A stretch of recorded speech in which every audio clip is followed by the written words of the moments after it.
What's up, ladies and gentlemen? Welcome to another edition of Dream Firm Spotlight. My name is Tyler S. Clark, co-founder of Dream Firms. But what is much more important is my panel of cybersecurity experts to help you keep your firm safe from cyber attacks. So I'd like to introduce to you Tom and Nick Pellegrino, as well as not Nick Pellegrino, but Harold, although that's what it says on Zoom. You know how Zoom works sometimes. Harold is with us now, but Tom, how are you doing today?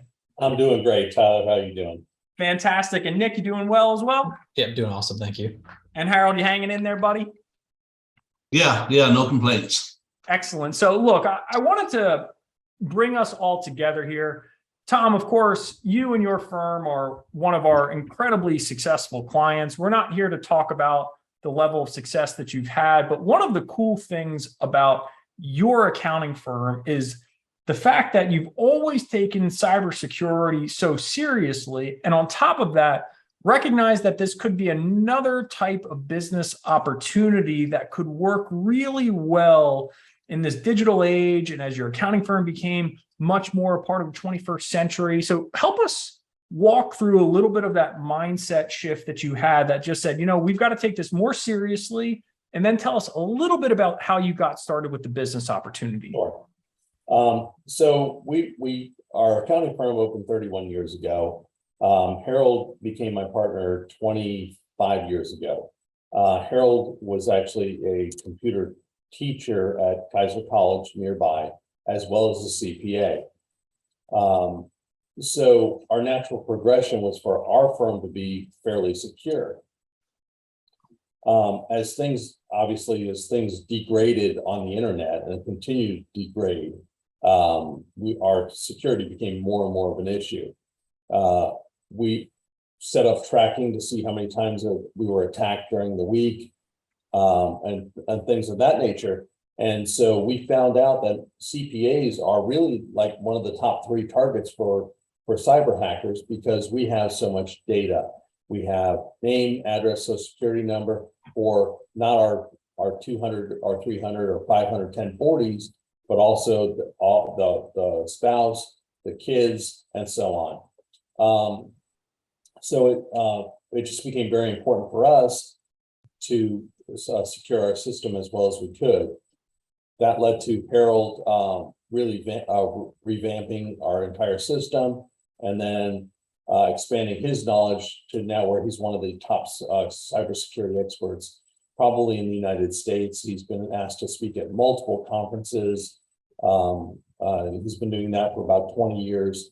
And now my son, Nick, is a graduate from USF with a cybersecurity degree. And we've added other people as well. They're not on camera, they're off camera. But it's just been a very long and winding road. But it's just gotten really important now for CPAs to realize they are big targets. They absolutely are. And I want to swing this question over to Harold very quickly, because Harold, I understand that you're really the tip of the spear when it comes to the cybersecurity divisions of your respective businesses here.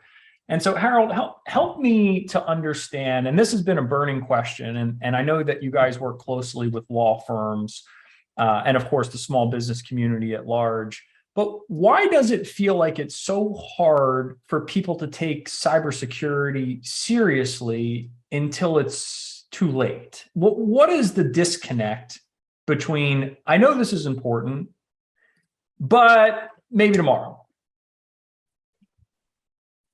Well, you need to turn me on there. Okay. You're good. Probably the biggest disconnect is everybody looks at it from the point of finance. You know, I'm paying for something that I'm not needing or may not need or might never need, but you know, so there's no clear connect until they've been hacked. Then there's a very clear connect, but there's no real clear connect between the value of what's being, you know, paid for until something actually happens. That's why when we do our reports and stuff, we indicate things like, hey, here's somebody else who has a site whose name is very similar to yours. We even had somebody set up a website in a company called PHMM Accounting, which is, we're PHMM CPA, and tried to set it up to get our invoices. But we detected that before they got very far. And that's pretty intricate, right? I mean, that to me is, again, that's a very nuanced strategy. Is that more common than people realize? And again, part of my reason for this questioning, Harold, is I feel like people always, this is the type of thing where it always happens to someone else, right? Like, yeah, it might have happened to you. It happened when I ran my accounting firm, where we had a really bad phishing attack, and it was a very simple email. It looked like someone was trying to pay an invoice, and boom, our whole system was under attack. But thankfully, we were invested in cybersecurity even way back then, and we were able to nip that in the bud. But what are maybe some of the more common statistics that just really help people understand, like, wow, this is a lot more common than I realized? Well, the first thing you have to realize is that a lot of times, especially for CPAs and attorneys, they're less after you than they are after your clients. And when your clients have multi-million-dollar businesses and stuff like that, or they're the spouse of somebody who has that, it gives them a way in, and they actually know all these relationships before they start, because they'll go onto your Facebook page and see all your relationships, and they'll graph that out into a thing, and they know exactly how to attack you. And again, even small CPA firms and stuff, they go after them because it's their clients.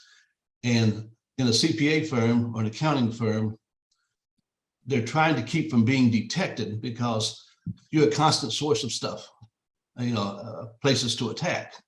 So they will often sit there. I think statistically, the last time I looked, on an average system that has your firewall set up properly, has your virus scanner set up properly, et cetera, it's almost 2 years before you detect somebody being in your system. They've been doing it for 2 years. That's the statistic for accounting and finance and attorneys and stuff like that, or service providers to high-level clients. Wow, that's and I think that's the scariest part, right? Is like, it could be going on right now, and you would literally have no idea. And so that damage is only going to compound over time. I mean, I don't know if we have anything to reference in terms of, like, we don't need to go down horror stories or lawsuits of what happens when that data is lost, but it's real damage. I just want to clarify that really quick. And I want to swing this to Nick and bring him in here because, right, we've got Harold, who's really the tip of the spear. And then we got Nick, the young blood, who's coming up. He's just got his degree from cybersecurity. And Nick, whenever I have a chance to talk to someone who is able to express things really clearly, like both you and Harold are, I like to try and get the salient takeaway of, okay, if I wasn't able to invest in cybersecurity right now, let's say I'm a pure startup, what's the low hanging things that just keep the hackers at bay? What's the easy things that most people overlook? I mean, the easiest things you can really do: set up a firewall, make sure it's implemented properly. Make sure when you get emails, because emails tend to be the biggest vector for attacking that you'll have as a small business. Don't just open emails randomly, even if you kind of recognize it, like, oh, that seems important. Don't just open it and click on links without checking. You're going to be 100% sure. And even if you're not, give a call to your bank, give a call to your client, make 100% sure before you click on that link that it is 100% legitimate. You also, in your emails, want to make sure that you can see the full return address of that email. Make sure it's not just a name. You actually know who is sending you that email. That's really important. Also, we recommend that everyone should have this, the premium version of an antivirus software, whether it's Malwarebytes, whether it's Bitdefender, whatever, as long as it's not like Kaspersky or McAfee. But those two are probably the two worst. But we recommend Malwarebytes and Bitdefender. But you should always have, or at least we recommend you should have the premium version, just so you don't have to think about it, because a lot of people will install it and then they'll never update it. They'll never check on it. So at that point, it really isn't doing you any good if it's just sitting there. Beautiful. So if I heard that correctly, firewall is one of those terms that I know what it is. Don't get me wrong, right? But like, when someone hears the term firewall, I think that they think like that's a very techie term. They're like, you got to make sure your firewall set up correctly. But if I'm a 5-year-old, how would I understand what a firewall is, Nick? What does that really mean? I mean, there's so many of them. They range from a wide variety. I'm not super versed in as far as like what you should be implementing based on your size business. That takes some research and kind of just looking at price points as far as how much you want to spend. And you really do need someone who knows what they're doing when they implement them to make Well, sure. what does a firewall properly. do? Again, for the pure people out there who like never heard of this, or like, what does that really do for me? Like, how does that help keep someone secure? What's the firewall's purpose? It's really there just to watch internet traffic, make sure that there's not people coming in that shouldn't be. And it depends on how you set it up. And that's why I kind of am trying to be vague with this. You can really do a wide application of things depending on what you want it to do, what system you buy. So there's so many of them. You can have them kind of doing a lot of different things. They can stop attacks immediately if you have some of the more advanced systems and you know how to actually set them up like that. So is it safe to say that it's almost like a filter of sorts? It's basically just the right things are coming through. Yeah, it's basically a filter, and they can become more and less advanced depending on how much you want to pay into it. The very cheap ones are kind of like, they'll just keep an eye on your network, make sure that it's not being flooded with just different things. So makes perfect sense. but yeah, the filter's definitely a good way to do it. Exactly. Tom, I want to talk again. Our audience is primarily accounting professionals. I want them to all be aware that you are more than capable of helping them. But I think that, again, for the cybersecurity side, you guys can do that. We'll talk a little bit more about that at the end. Sure. But what as an accounting firm owner who clearly has a cybersecurity emphasis, how do you use that as a way to bolster your firm's reputation? Do you use that as a way to stand out against the other accounting firms out there that could be competitors? Like, how do you use that in maybe a marketing message? How do you use that to just, again, help make your unique value proposition even stronger than it already is? Yeah, so we definitely let people know that we have a very strong network defense system.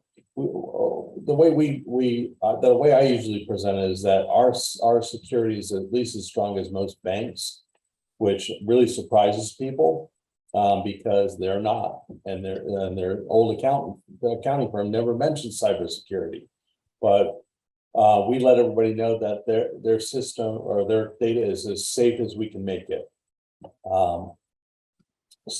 And because we have Harold, and because we have Nick and several other people, our systems, the cost is not really an issue for me, for Harold and I, but for other people it is. And so there are definitely easy things that we've done to let people know that you care about their data and that it's secure, because all they need is one horror story about ransomware or who got hacked recently, like Target, and their data was stolen.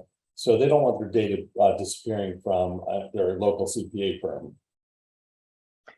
Such a good point, right? I mean, there are these huge companies that have these big data breaches, but we need to have that it's almost like that level of security that you provide. We could easily have that accessible for your clients, for accounting firms, right? Like, we can have a high degree of security that is not going to allow us to be featured on the nightly news, whether we're Target or whether we're Bob's accounting firm. Mm-hmm. So again, it's the old saying, an ounce of prevention is worth a pound of cure. And Harold, I'd like to swing this back to you. Cost, right? And I'm a huge fan of saying cost is the worst word next to the F word, which is fees, right? Because now we're just thinking, this is just me just throwing money out the door, right? But if an ounce of prevention is worth a pound of cure, how do we quantify what a reasonable cybersecurity package would look like in the form of dollars and cents, how to make that investment smartly? Because I've seen packages that are, I'll just say it out loud, they're crazy overpriced. And I've seen ones that I'm like, I don't feel like I'm getting anything for this. Is this really protecting me at all? So what's the happy middle ground? And then if we had to quantify what the actual true risk of damages are, what does the what does the pound of cure look like versus the ounce of prevention? What's the two sides of the coin here? Like to solve a cyber attack, once they've already got your data or once you're on the nightly news, and what does it look like to make sure that I never have to worry about that with a smart, small monthly investment? Well, that's kind of difficult to quantify in many ways, but the bottom line is state laws have not kept up with a lot of that, but case laws have. So if we look to the case laws, how things have worked out, basically it says that you have to have a system in place that is reasonable given your size. Now, it doesn't define size, if it's a number of clients or dollar volume or whatever, but you have to have something in place reasonable, and that can be a whole lot of different things. But there are several things that if you don't have in place, you're going to be found negligent. And then they're going to do the pierce the corporate veil. They're going to do all sorts of things, and you're out of business. And possibly personally, you got lots of issues. And typically, if you're not one of these huge companies, you're out of business within 6 months of a breach. That's pretty much what happens. So you got to make sure you have the minimums. You have to have an antiviral. You have to have a malware type product. And there are a lot of procedural things you have to have. You have to have a written policy. You have to have a designated person for people to call if you think you've been hacked. Basically, courts have determined, and there's several other policy things that you have. You have to have an email use policy. If you don't have these in place and proof that they're being enforced, they're going to find you negligent. And that's when your problems really magnify. Wow. Okay. That was very interesting. Something that I was not even personally aware of was the written procedures that have to be in place, which it sounds like are codified in law. I mean, again, I know that that's sort of like a gray zone, but is that a relatively accurate statement, Harold? I think 5 states now have codified that in law, but the rest of them, this has been case law. You know, they don't define what negligence is, but when somebody's been hacked and it says, oh, since you've been found negligent, this is what you're going to do for the next 5 years. That effectively becomes, this is what you have to do to not be negligent. Wow. Okay. So the case law has caused this to occur. Interesting. Very interesting. That's very interesting. And so Nick, we live in the Google generation, right? And you know, everyone is an expert because now I can Google how to cybersecurity. What is cybersecurity? And then of course you're going to you made some good recommendations earlier. You've got your malware defender, you've got the different premium softwares that you can buy. But there's one other aspect of this, and this is more of a question for me, because again, I learned something from Harold right there that I thought was very interesting. I'm like, wow, we make an investment in cybersecurity, but we don't have written policies and procedures like that. So now I'm already like, oh, wait a minute. We need to revise that. We need to go and look at that. But one of the things that I find is just absolutely crazy to me is the lack of concern that is given to passwords in general, right? And I mean, like I've had clients that are like, oh, well, the bank logins are saved on this Excel spreadsheet. I'm like, what did you just say? First, why do you have that information? Second, that's how you're storing it. You're storing it on an Excel spreadsheet on your computer. Like, what are we talking about? And then So my question is this. I feel like everyone thinks password management is like a nightmare. Oh, yeah.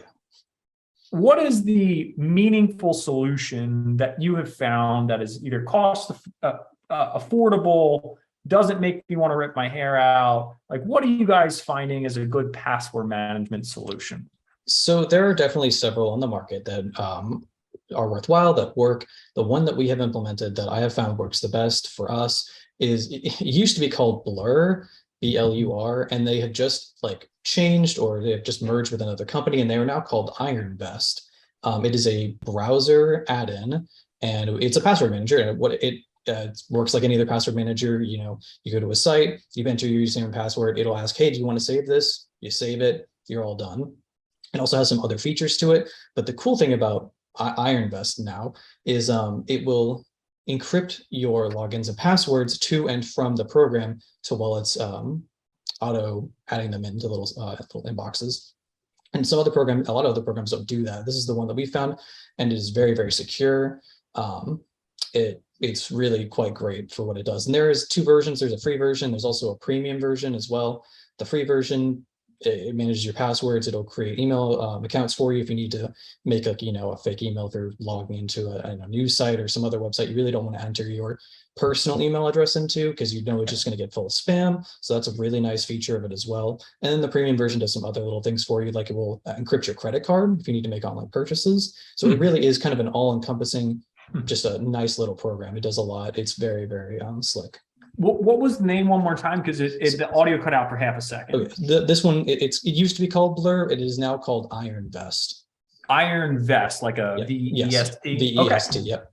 Very cool. Very cool. Okay. So again, very useful, practical tips here. Thanks for sharing, Nick. Absolutely. Tom, I want to bring it back to you here. And I want us to understand what's the first step, or let's say I'm getting ready to speak to a cybersecurity company. I'm now officially saying, you know what? This is something I'm ready to take more seriously. I understand that there's some good DIY things that can maybe give me a little bit of protection, but I'm ready to take this more seriously, per what Harold said, right? Like there are some really, you'll be out of business in 6 months, you do this the wrong way. Right.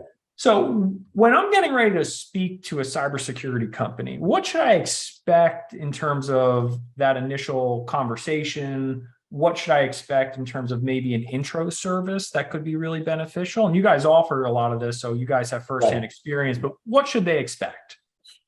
First of all, if you have a networking company, they'll tell you they do cybersecurity, and they really don't.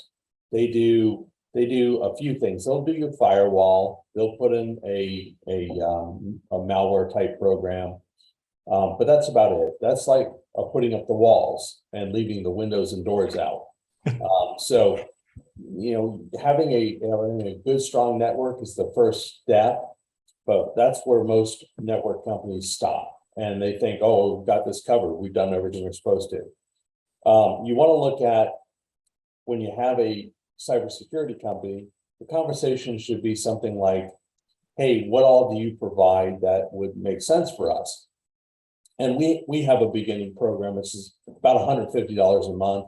We actually actively monitor your online presence every month, and we'll send you a report.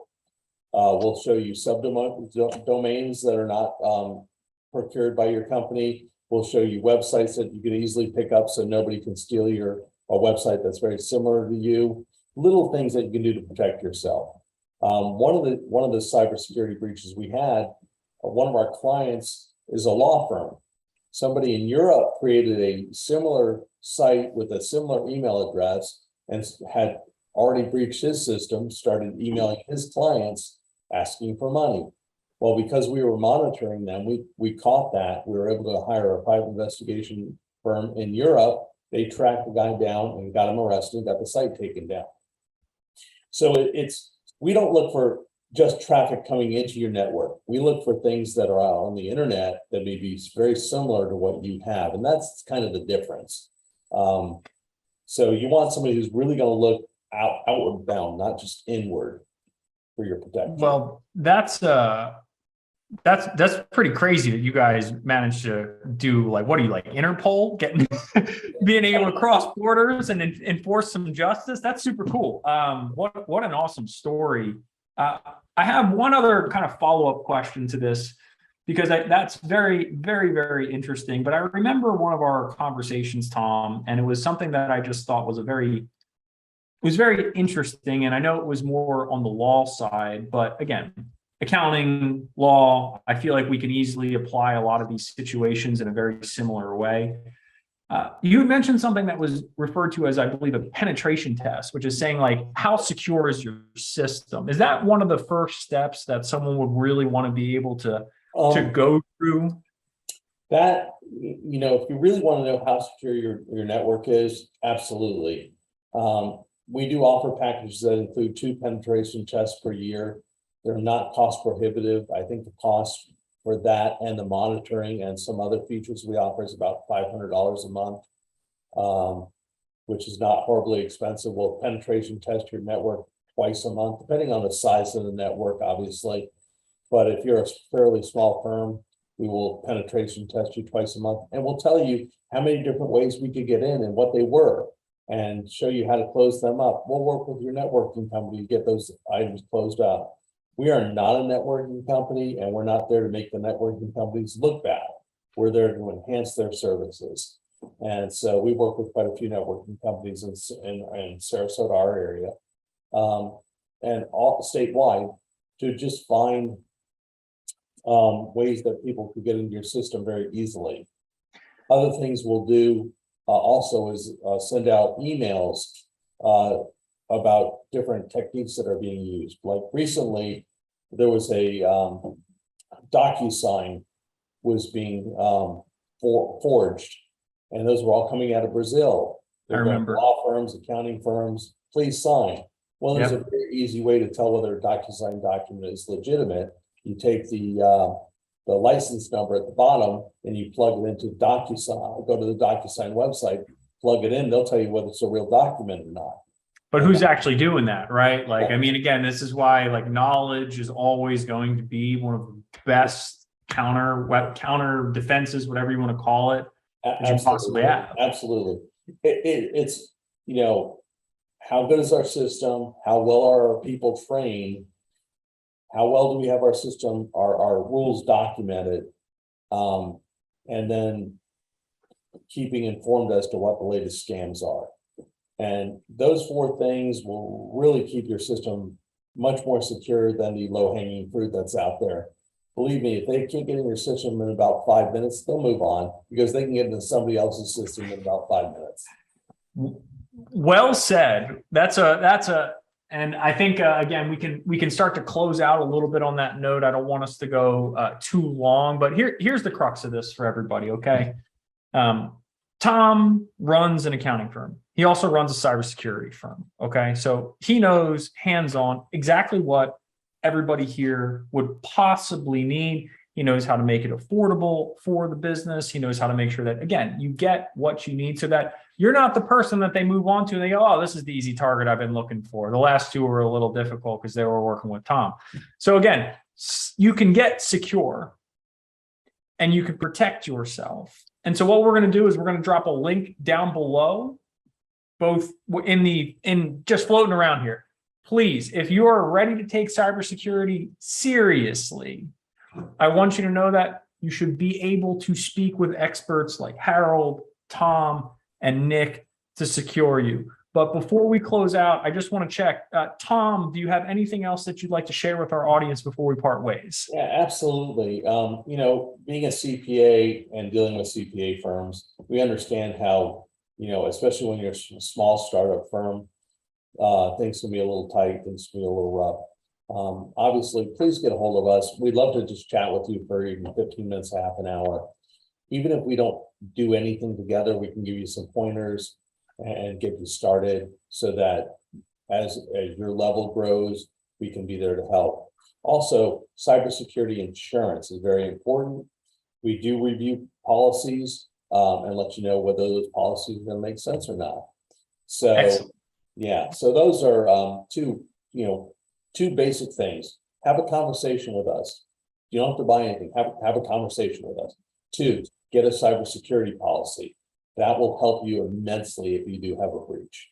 And look, it sounds like even if you're on the email list, right, and all of a sudden you get to send out this notification about DocuSigns, one of the opportunities in which people are being attacked, and you can explain that, right? Like the point is like information helps a lot. This call, even if you buy no services, will help you to get more informed because it'll be specific to you and your situation. We're talking in generalities. You might be a larger firm that needs something much more complex, or you might need to review that cybersecurity insurance policy you're carrying.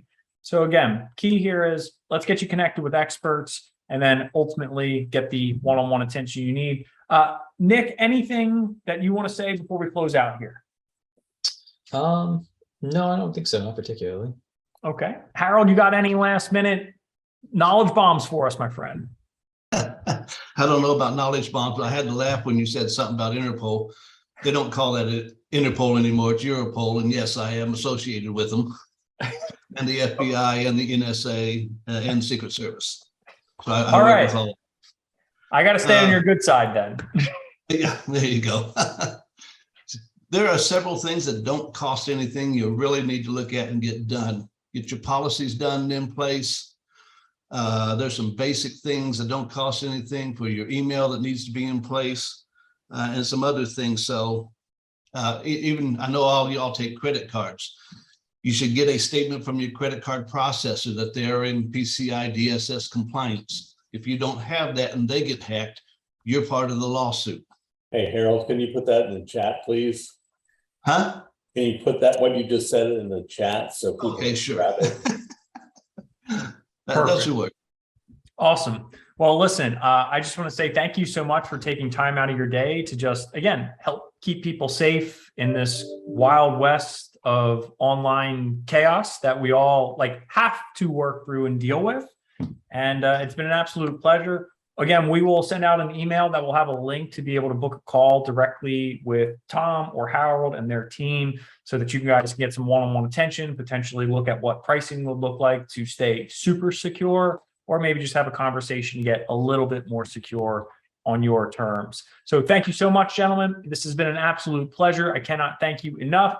And again, everyone else, just be on the lookout for the link to be able to speak with and work with Tom and his cybersecurity team. My name is Tyler S. Clark. Remember, only you can create your dream firm, but we are here to help you every single step of the way, including these wonderful gentlemen who can help keep your dream firm nice and secure. Have a fantastic rest of your workday, everyone, and I will talk to you on the other side.